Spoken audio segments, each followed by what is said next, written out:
तो गाइस ये कहानी है बाकी हनुमा नाम के एक हाई स्कूल स्टूडेंट की, जिससे पूरा स्कूल थर थर कांपता है। एक दिन मित्सुनारी तोकुगावा, एक अंडरग्राउंड रेसलिंग चैंपियनशिप का ओनर, उसके स्कूल मिलकर उससे बताता है कि टोक्यो में कुछ खतरनाक क्रिमिनल्स तुम्हें पीटने आने वाले हैं। अभी कुछ दिन पहले ही दुनिया का सबसे खतरनाक प्रिजनर डोरियन एक डेथ ट्रायल पर चुपचाप फांसी चढ़कर मर गया था, पर एक डॉक्टर उसकी मौत कंफर्म करने जैसे ही उसके पास आया वो जिंदा हो गया और उसने सभी पुलिस ऑफिसर्स को मार दिया। और उसने जाने से पहले वहाँ लिखा, मैं टोक्यो आ रहा हूँ हार का स्वाद चखने। और वो समुद्र के रास्ते से उस प्रिजन से एस्केप कर गया। ये ही नहीं, अभी तो 4 और बाकी हैं। स्कॉटलैंड के केरियोस प्रिजन में सिकॉर्सी नाम के एक प्रिजनर को पनिशमेंट के तौर पर शॉक थेरेपी दी गई थी, पर वो आदमी उस डेथ ट्रायल को भी सरवाइव कर गया और सभी पुलिस ऑफिसर्स को खत्म करके शरेआम एक मिलिट्री प्लेन में उड़कर हमारे टोक्यो की तरफ निकल पड़ा है। पुलिस को पता चला है कि वो 100 मीटर की प्रिजन वॉल चढ़कर वहाँ से भागा है, जो कि किसी आम इंसान के लिए इम्पॉसिबल है। और तो और उसने गारलैंड, रशिया के बेस्ट रेसलर को भी मार दिया।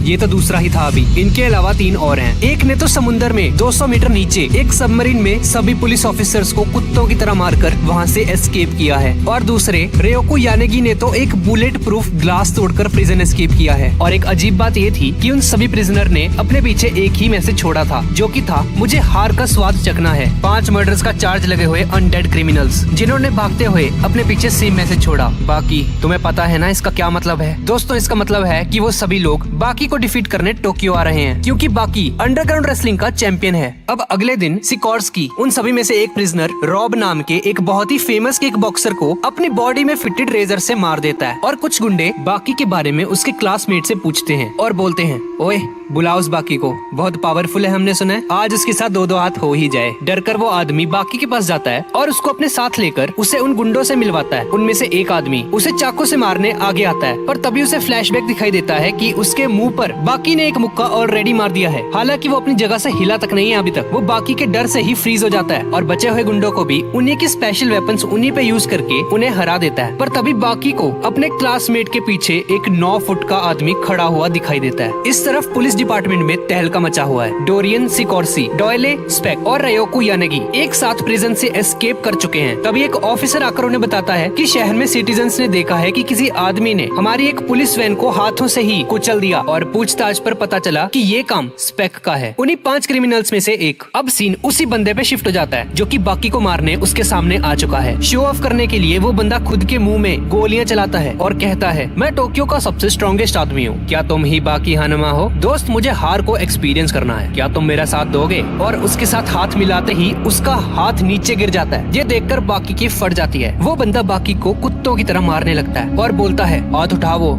उठाओ हाथ। थोड़ी देर बाद पुलिस वहाँ आकर स्पेक को अरेस्ट कर लेती है। एक ऑफिसर बोलता है कि सर, यहाँ तो ऑफिसर कनाडा का हाथ पड़ा हुआ है। ये सुनकर बाकी शॉक हो जाता है और हमें पता चलता है कि ये हाथ एक पुलिस ऑफिसर का था, जो कि स्पेक ने मार दिया था। स्पेक बाकी के पास जाकर उसे बोलता है, ये तो बस शुरुआत थी, दोबारा बहुत ही जल्द मुलाकात होगी बाकी हनुमा। इसके बाद हमें युजिरो हनुमा, बाकी के फादर को दिखाया जाता है, जो कि दुनिया का सबसे स्ट्रॉन्गेस्ट क्रीचर माना जाता है। पुलिस, पॉलिटिशियंस सब के सब इस बंदे से डरते हैं। इस तरफ रायोको यानेगी गोके शिबुकावा से मिलता है, जिसने शिबुकावा स्टाइल जुत्सु इन्वेंट किया था। 70 साल का होने के बावजूद भी ये आदमी किसी को भी अपनी आई की टेक्निक से हरा सकता है। दूसरी तरफ स्पेक जेल में आराम कर रहा होता है और एक सीनियर इंस्पेक्टर उस पर कड़ी नजर रखने के लिए बोलता है। वो टॉयलेट करने जाता है पर देखता है कि स्पेक उसके बगल में ही बाल्टियों के हिसाब से सूसू कर रहा है। इंस्पेक्टर बोलता है, ओए तुम यहाँ क्या कर रहे हो? स्पेक बोलता है, हाँ वो मैं जरा बाथरूम करने आया था यहाँ पे, ये लो ये बंस खाओ, एकदम मस्त क्रिस्पी हैं। इंस्पेक्टर उसके मेन पॉइंट पे लात मारता है, पर स्पेक बोलता है, मैं तुम्हारे साथ अच्छे से पेश आ रहा हूँ ना, लो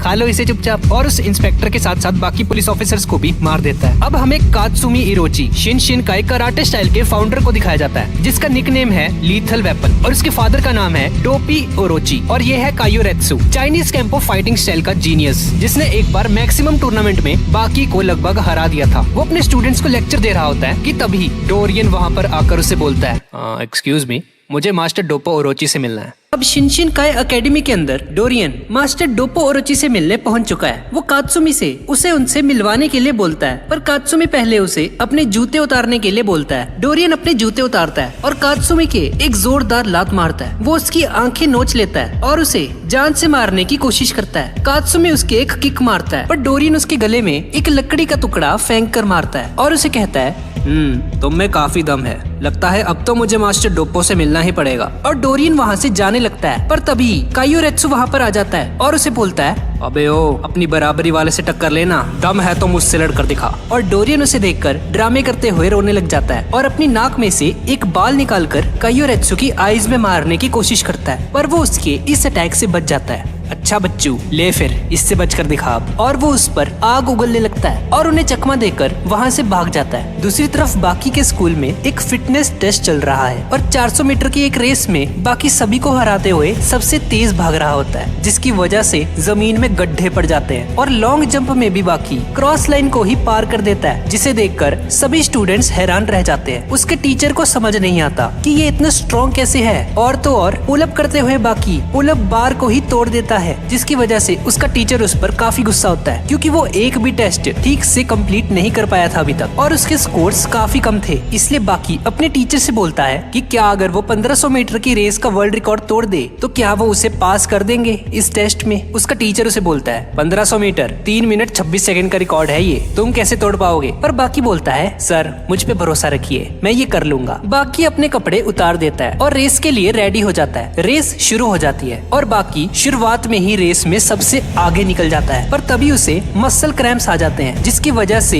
एंड में वो लास्ट पोजीशन पर आता है। और बाकी का टैलेंट देखकर वो टीचर उसे पास कर देता है। इस तरफ मित्सुनारी कांजी इगारी से मिलता है, जिसने मैक्सिमम टूर्नामेंट में बाकी को लगभग हरा दिया था, पर तभी सिकोर्सी वहाँ पर आकर उस पर हमला कर देता है और एक एम्बुलेंस उसे लेकर जाती है और मित्सुनारी सिकोर्सी को अपने साथ लेकर वहाँ से निकल पड़ता है। इस तरफ पुलिस स्टेशन में स्पेक ने I will be back soon का एक पर्चा लगाया होता है अपने सेल के बाहर और मित्सुनारी और सिकोर्सी एक जगह पर आकर देखते हैं कि वो सारे क्रिमिनल्स एक साथ वहाँ पर आ चुके हैं। मित्सुनारी उनका स्वागत करता है और बताता है कि मैं स्टेडियम का मालिक हूँ और अब ये बताओ कि तुम सब यहाँ पर क्यों आए हो। डोरियन बताता है, ये कैसा सवाल है, ये जापान की सबसे फेमस जगह है जहाँ दुनिया के सबसे बेस्ट फाइटर्स आते हैं। डोले बोलता है, मैं अपने मन की करता हूँ, मुझे यहाँ पर आना था इसलिए मैं यहाँ पर आ गया। और तभी बाकी मित्सुनारी से मिलने वहाँ पर आ जाता है और बोलता है, सर मुझे आपसे कुछ बात करनी थी। वो सभी लोग बाकी को नोटिस करते हैं और तभी डोप्पो ओरोची और कुछ और खतरनाक फाइटर्स वहाँ पर आ जाते हैं। अब वो 5 क्रिमिनल्स और टोक्यो के 5 बेस्ट फाइटर्स आमने सामने आ चुके हैं और ये है डोप्पो ओरोची, शिनशिनकाई कराटे स्टाइल का असली फाउंडर, और ये है कारोई यानामा और ये यानामा गैंग का बॉस भी है। मित्सुनारी उन्हें बताता है कि ठीक इसी जगह पर कुछ साल पहले मैक्सिमम टूर्नामेंट हुआ था, जो कि हिस्ट्री का सबसे ज्यादा खतरनाक टूर्नामेंट था और उसे जीता था बाकी हानमा। इस 17 साल के लड़के ने उन क्रिमिनल्स को उसकी इस बात पर यकीन नहीं होता और मित्सुनारी उसे इस टूर्नामेंट के रूल्स के बारे में बताने ही लगता है कि तभी ये बंदा बोलता है, कोई रूल्स नहीं है इसमें, ये गेम अभी से शुरू कर दो, फर्क नहीं पड़ता कि तुम कहाँ हो, किसके साथ हो, नहा रहे हो, जीएफ के साथ हो, जहाँ मर्जी चाहो फाइट कर सकते हो। उन 10 लोगों की फाइट शुरू हो जाती है। बाकी बोलता है, चलो ठीक है फिर मैं चलता हूँ, मुझे होमवर्क भी करना है, और ये बोलकर बाकी वहाँ से चला जाता है। दूसरी तरफ वो इंस्पेक्टर देखता है कि स्पेक अपने सेल में वापस आ चुका है। दूसरी तरफ डोरियन और डोप्पो कहीं पर जा रहे होते हैं कि तभी कायोरेत्सु उससे पहले का बदला लेने उसके सामने आ जाता है और डोप्पो ओरोची उसके एक जोरदार लात मारता है। वो पहले से ही मौके की तलाश में था डोरियन को पीटने के लिए। डोरियन उस पर अपने आग वाले लाइटर से हमला करता है, पर डोप्पो ओरोची उसके इस अटैक को आसानी से रोक देता है और बोलता है, हा ये मेरा परफेक्ट डिफेंस है जो कि किसी मिसाइल से भी नहीं टूटने वाला। इस तरफ कांजी अकारी सिकोर्सी से बदला लेने उसके सामने आ चुका है और कुछ गुंडे भी लाया है अपने साथ और वो सभी लोग सिकोर्सी को पकड़ लेते हैं। वापस डोप्पो ओरोची की तरफ हम लोग देखते हैं कि डोरियन उसका हाथ एक धागे से काट देता है। दरअसल डोरियन के पास एक स्पेशल लाइटर होता है जिसमें एक मकड़ी के जाले से भी ज्यादा पतला और नायलॉन से भी ज्यादा स्ट्रॉन्ग धागा निकलता है। डोरियन बोलता है, ये धागा साइंस के नजरिए से एक चमत्कार है, बहुत पहले से मैजिशियंस भी ऐसे ही धागे यूज करते हैं अपने ट्रिक्स के लिए। और ओरोची समझ जाता है कि जब उसने उसकी किक मारी थी पहले, तभी उसने मौके का फायदा उठाकर वो धागा उसके हाथ में डाल दिया था। पर ओरोची को इसकी आदत थी। दरअसल ट्रेनिंग के दौरान उसका हाथ बहुत बार टूट चुका था और तभी वो उसके मुंह पर एक जोरदार मुक्का मार देता है और डोरियन नीचे जमीन पर गिर जाता है। इस तरफ कांजी और उसके दोस्त सिकोर्सी को मारने का कोई प्लान बना रहे होते हैं। कांजी उसे 5 गोलियां मारता है, पर इससे उसे कुछ भी नहीं होता। वो उसके साथियों को मार देता है और कांजी सरेंडर कर देता है और कहता है, प्लीज मुझे जाने दो। पर सिकोर्सी उसकी बात नहीं मानता और एक जिम रॉड और कुछ डंबल्स उठाकर उसके मारने लग जाता है, जिसकी वजह से कांजी की मौत हो जाती है। अब सीन बाकी की तरफ शिफ्ट हो जाता है, जो कि अपनी गर्लफ्रेंड कोजुई मात्सुमोटो के साथ घूम रहा होता है। उस लड़की को पता होता है कि बाकी एक फाइटर है। वो दोनों आपस में बात कर रहे होते हैं कि तभी कुछ गुंडे उनका रास्ता रोक लेते हैं और बाकी से कहते हैं, ओए चुपचाप अपने सारे पैसे हमें दे दो, सुना ना तुमने। पर बाकी की आंखों में देखते ही उनकी फट जाती है और वो खुद ब खुद बाकी का रास्ता छोड़ देते हैं और वो दोनों वहाँ से चले जाते हैं। दोनों एक डेट पर जाते हैं और काफी मजे करते हैं और वापस घर की तरफ जाते वक्त कोजुई बाकी का हाथ पकड़ लेती है। पर